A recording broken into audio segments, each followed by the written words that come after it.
D'abord, il faut que je te dise que chaque fois qu'on me demande de remémorer cette période, je suis ému. Parce que devant mes yeux repassent tous mes camarades qui sont tombés.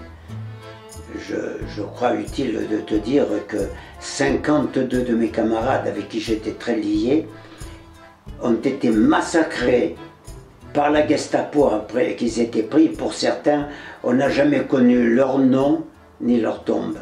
Tu comprends que je sois un petit peu ému chaque fois qu'on arrive à évoquer cette période. Et puis on entendait le jour du 24 août tirer à proximité de la prison. Alors comme j'étais de loin le plus maigre et le plus petit, les autres, il y avait une fenêtre à la hauteur de là, ils m'ont soulevé, j'ai accroché les barreaux, j'oublierai jamais, il y avait 7 barreaux. Je me suis accroché au barreau, j'ai mis le nez au barreau, en face il y avait la baraque des Juifs, faite avec des choses, du plastique, et ils étaient serrés comme ça dedans. Je me demande comment ils pouvaient bien se coucher, les pauvres gars. Alors moi je leur crie, mais qu'est-ce qui se passe? Il faut savoir que les Juifs parlent yiddish, et que le yiddish est une espèce d'argot allemand, et qu'ils ont tout compris ce que les Allemands disaient. Alors il m'a répondu, les Allemands quittent la prison. J'ai allongé mon petit groin là pour voir, et j'ai vu des Allemands vers la porte, mousqueton à l'épaule, sac au dos, qui s'en allaient. Je saute en bas, on commence à s'embrasser avec les copains, puis rien ne se passait. Alors je me suis fait soulever à nouveau. Il y avait un vieux dans la cour avec un trousseau de clés. Il me dit, je suis le général un tel, je ne me rappelle pas de son nom, mais j'étais en prison avec vous, mais j'ai donné ma parole d'honneur aux Allemands que je vous ouvrirai la porte que dans 1 heure. Moi, avec ma délicate habituelle, je dis, oh Barbette, il avait la barbe, si tu n'ouvres pas, moi je casse ma porte. Et puis, je n'ai pas attendu sa réponse, je saute et je commence à donner des coups de pied dans la porte. Dans ma cellule, il y avait un Russe blanc qui avait quitté l'Union soviétique au moment où les soviétiques ont pris le pouvoir.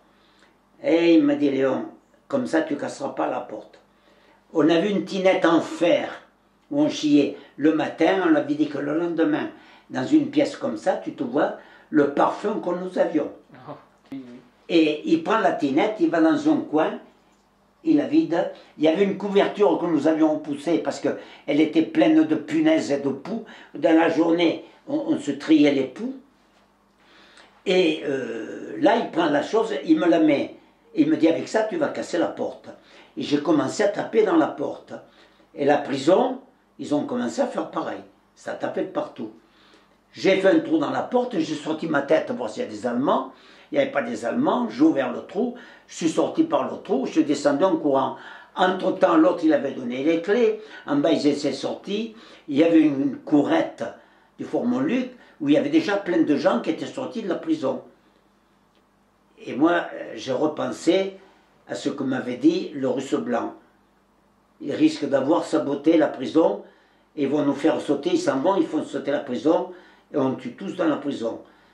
Le premier, ça fait peut-être un peu prétentieux, mais c'est la vérité, le premier qui est sorti de Montluc, c'est moi. Ah, c'est le militantisme au communisme. Hein. Ah, ça. En tant que communiste, on réfléchit à d'autres choses. Je suis sorti dehors, je vois un camion allemand qui revient. Je pars en courant dans l'obscurité, je me heurte à des fuites de fer barrées, je me saute, et je saute, je regarde un peu où j'étais sur la voie ferrée, je ne sais pas si vous connaissez Lyon, pas très loin de la gare Perrache, pas la gare Perrache, la gare de la Pardieu, où il y avait une caserne militaire où mes camarades, après la libération, il y en avait qui étaient là. Et je pars vers la chose, puis j'ai dit, s'ils me balancent des grenades, il faut que j'aille loin. Je suis allé assez loin, et puis je regardais, ils n'ont pas balancé de grenades, et puis j'ai vu le camion, il a fait demi-tour, il est reparti. J'ai dit, bon, ben, tu peux y aller. Je suis revenu, la murette était assez basse, je me suis approché, j'ai sauté de l'autre côté de la murette, je me suis tourné vers la porte, j'ai commencé à voir des types qui étaient en pleine lumière devant la porte, et j'ai dit, reste pas là, c'est toujours dangereux. Et je suis parti à pied, à Place Mon Plaisir, j'habitais juste à côté.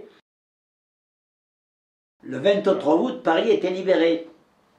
Alors les copains, il y avait 5 de nos camarades qui étaient en prison, pas au Fort Montluc allemand, à la prison Saint-Paul, par les Français, où un de mes très bons amis, Simon Fried a été guillotiné. Et quand les gardiens l'ont amené à la guillotiner, il s'est débattu. Et il a dit, laissez-moi, je vais vous faire voir comment c'est mourir un jeune communiste. Il avait 21 ans, il est allé se mettre tout seul sous la guillotine. Quand la guillotine a fait clac, toute la prison, 950 personnes, c'était en décembre 1943, donc ce n'était pas encore la libération, en décembre 1943, toute la prison, 950 personnes ont chanté la Marseillaise à l'international.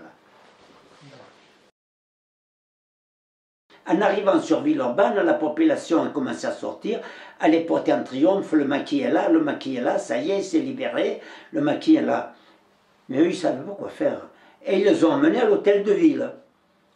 Alors, le copain qui commandait Henri, qui commandait l'opération, il a envoyé l'agent de liaison voir le commandement régional pour lui demander ce qu'il fallait faire. Le commandant régional, le fort, lui dit, ben attends, je vais demander ça au colonel Albert. Le colonel Albert était un Allemand et qui parlait avec un putain d'accent allemand. Mais il avait servi dans les brigades internationales, il avait servi en Espagne, il avait été dans les camps de concentration, il s'était évadé, il avait rejoint les FTP-MOI, et puis après, il était devenu, à la Libération, il était colonel. Et lui, il a dit, surtout ne restez pas dans Villeurbanne, les gaullistes ne vous apporteront aucune aide, bien au contraire, ils empêcheront l'aide éventuelle de rentrer. Mais quand Henri était monté à la tribune en disant aux gens il faut évacuer, il y en avait 1000 quand il a commencé, il y en avait 2000 après. Il m'a dit on ne peut pas. Alors il est allé voir le fort, le commandant régional, en lui disant le fort, qu'est-ce qu'on fait? Qu'est-ce que tu veux que je te dise? Faites monter des barricades. Ils ont commencé à faire monter des barricades tout autour de Grenoble.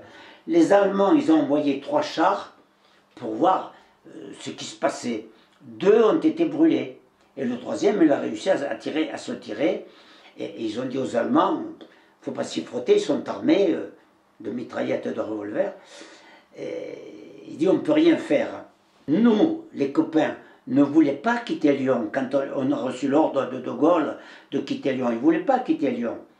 Et il y avait tous les ponts sur le Rhône qu'on ne voulait pas les abandonner.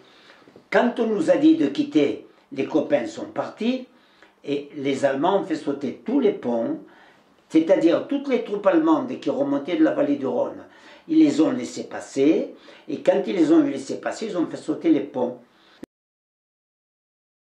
Quand je suis sorti de Villeurbanne, je suis allé spécifiquement chez cet Étienne où j'avais été, où ses parents, quand j'étais arrêté, son père il a dit il faut qu'on déménage, il avait encore de petites filles. Si Léon parle, on se fait tous tuer. Étienne lui a dit Léon il m'a promis qu'il ne parlera pas, il ne parlera pas.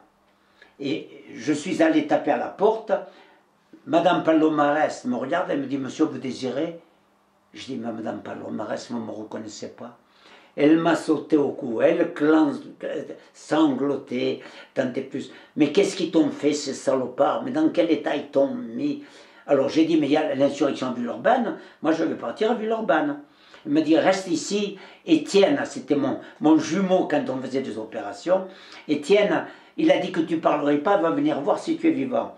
Effectivement, au début d'après-midi, Étienne est venu. Alors bon, on s'est sauté au cou, bien entendu. Il me ramène, il me dit, ben, je vais te ramener à Villeurbanne. Et le commandement des FTP de MOI de Lyon, ils étaient dans les chaussures baillies. Quand je suis arrivé, il y avait une fille avec une mitraillette sur les bras. Quand moi je voulais rentrer, elle me dit, mais où tu vas toi? Eh bien je vais prendre ma place. Mais qui tu es? Moi je suis Léon. Léon le mort? J'ai dit, si j'étais mort, je ne serais pas là. Elle rentre en courant dans le jour, en criant, Léon est de retour, Léon est de retour. Tout l'état-major est parti en courant, il y en a un qui est venu pieds nus à la porte pour m'embrasser, parce que le jour où je suis mort, où ils ont cru que j'étais mort, au maquis, ils ont fait une raison funèbre, ils ont mis les drapeaux en berne, et ils ont découvert que le commandant politique, c'était mon frère. Jusque-là, ils ne savaient pas.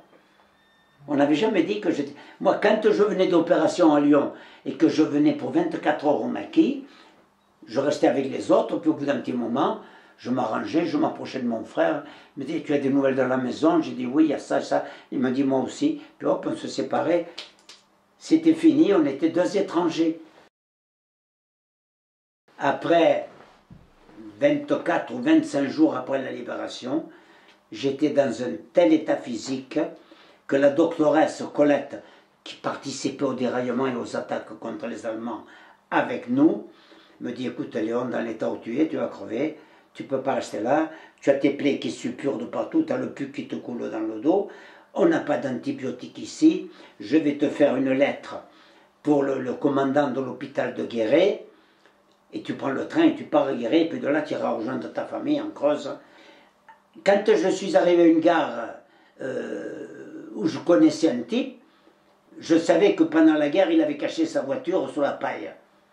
Je lui ai dit, est-ce que tu peux me conduire jusqu'au Monteil? Il y avait à peu près 12 ou 14 kilomètres. Je te paierai. Il me dit, non, non, non, Léon, mais tout le monde ici te croit mort. Tu vas être à la surprise quand ils vont te voir. Il m'a pris, il m'a amené juste à côté de chez moi. Mes parents, quand ils ont entendu une voiture, ils n'ont pas pensé à bien. Ils ont dit, merde, qu'est-ce que c'est? Ils sont venus à la porte, ma mère, la mère poule, elle tenait tous ses enfants et son mari derrière elle, pour les protéger au cas où il y a quelque chose. Elle me dit, qu'est-ce que... Parce que ça faisait que 25 ans qu'elle était en France, mais qu'est-ce que c'est qui se passe? J'ai dit, c'est moi, maman. Ils sont tous sortis, ils pleuraient, ils riaient, ils me serraient dans les bras. Le type, je n'ai même pas pu le remercier, il a disparu. Et après, on s'est mis à table, et autant je suis bavard, autant ma mère ne parlait pas. Et quand on a été tous à table, ma mère s'est dressée, elle a dit, quand cette guerre a commencé, et chaque fois que je le dis, ça me prend là, cette guerre, quand elle a commencé, j'étais sûr qu'il y aurait des chaises libres. Vous êtes là tous les trois. Vous avez été torturés, tout ce que vous voulez, mais vous êtes là avec nous, et nous on est avec vous. C'est le plus beau jour de ma vie.